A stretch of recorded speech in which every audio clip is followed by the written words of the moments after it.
Assalamualaikum warahmatullahi wabarakatuh. Alhamdulillahirabbil alamin. Allahumma shalli ala sayyidina Muhammadin amma ba'd. Sebelum belajar, marilah kita berdoa kepada Allah Subhanahu wa taala. Berdoa mulai.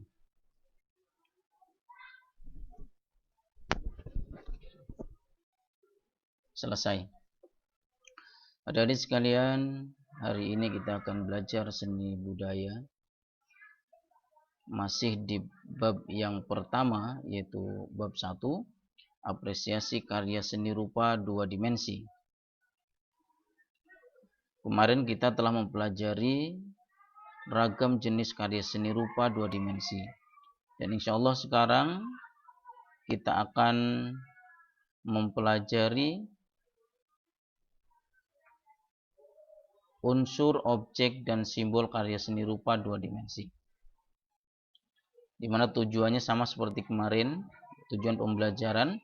Setelah mempelajari bab 1 ini, kamu diharapkan dapat mengapresiasi dan berkreasi seni rupa sebagai berikut. Yang pertama, mengidentifikasi jenis, simbol, fungsi, dan nilai estetis dalam karya seni rupa 2 dimensi.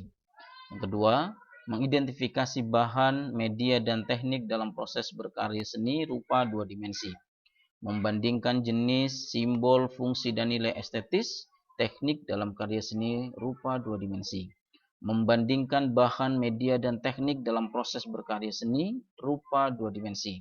Memilih bahan, media, jenis, simbol, fungsi, nilai estetis, dan teknik dalam proses berkarya seni rupa 2 dimensi. Yang terakhir, yang keenam, membuat karya seni rupa 2 dimensi. Itu tujuan pembelajaran setelah bab 1 ini selesai. Jadi ada yang terakhir, membuat karya seni rupa 2 dimensi. Pada pertemuan kali ini kita akan belajar tentang unsur, objek, dan simbol karya seni rupa 2 dimensi. Ya, kita lihat yang pertama titik. Titik menjadi salah satu unsur seni rupa 2 dimensi yang paling mendasar. Titik ini sendiri bisa dikembangkan dengan mudah menjadi garis dan bidang. Titik menjadi unsur penting di dalam sebuah karya seni rupa. Sebagai salah satu bukti nyata ialah adanya lukisan bergaya impresif dengan teknik mengkombinasikan berbagai macam variasi ukuran dan warna titik hingga mampu membentuk suatu kesatuan wujud. Lukisan yang seperti itu sering disebut atau dinamakan dengan pointillisme. Yang kedua adalah garis. Garis merupakan unsur fisik yang paling mendasar dan penting di dalam mewujudkan suatu bentuk karya seni rupa. Garis tersebut juga mempunyai dimensi yang memanjang dan mempunyai arah serta sifat-sifat yang khusus seperti pendek, panjang, horizontal, vertikal, melengkung, lurus, berombak, dan lain sebagainya. Garis juga bisa digunakan untuk mengkomunikasikan antara gagasan dan mampu untuk mengekspresikan diri. Misalnya garis tebal tegak lurus, garis ini mampu memberikan kesan yang kuat dan tegas. Sementara itu, berbeda dengan garis tipis yang melengkung, yang mana memberikan kesan lemah dan ringkih. Karakter garis yang dihasilkan oleh alat yang berbeda tidak sama. Nantinya juga akan membuahkan hasil atau karakter yang berbeda pula. Cobalah untuk membandingkan karakter garis yang dihasilkan oleh jejak dari spidol pada kertas dengan jejak arang yang ada di kertas. Tak hanya itu saja, cobalah bandingkan juga jejak garis yang dibuat menggunakan ballpoint dan menggunakan pensil. Coba untuk membuat berbagai bentuk atau macam garis. Yang selanjutnya dicoba untuk memberikan kesan dari garis-garis yang kalian buat itu. Tentu hasilnya akan berbeda dan karakter yang dihasilkan itu tidak akan sama. Yang ketiga adalah raut atau bidang dan bentuk. Unsur rupa yang lain ini dinamakan dengan raut, yang merupakan tampak, potongan atau wujud dari suatu objek Istilah bidang itu sendiri pada umumnya dipergunakan untuk menunjukkan wujud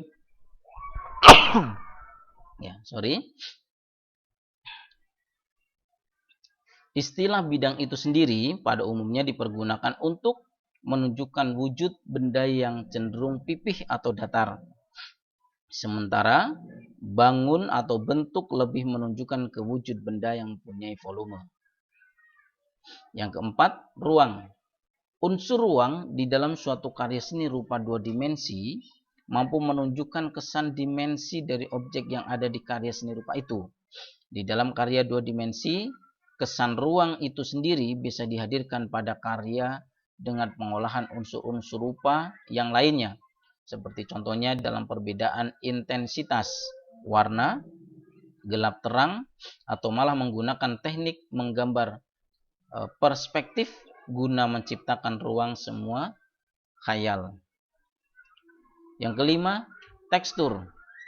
Tekstur atau barik merupakan unsur rupa yang menunjukkan adanya kualitas taktis pada suatu bentuk permukaan atau penggambaran struktur permukaan dari suatu objek yang terdapat di karya seni rupa. Berdasarkan dari wujudnya, tekstur itu sendiri bisa dibedakan atas tekstur asli dan tekstur buatan. Tekstur asli merupakan perbedaan ketinggian permukaan objek yang nyata serta bisa diraba.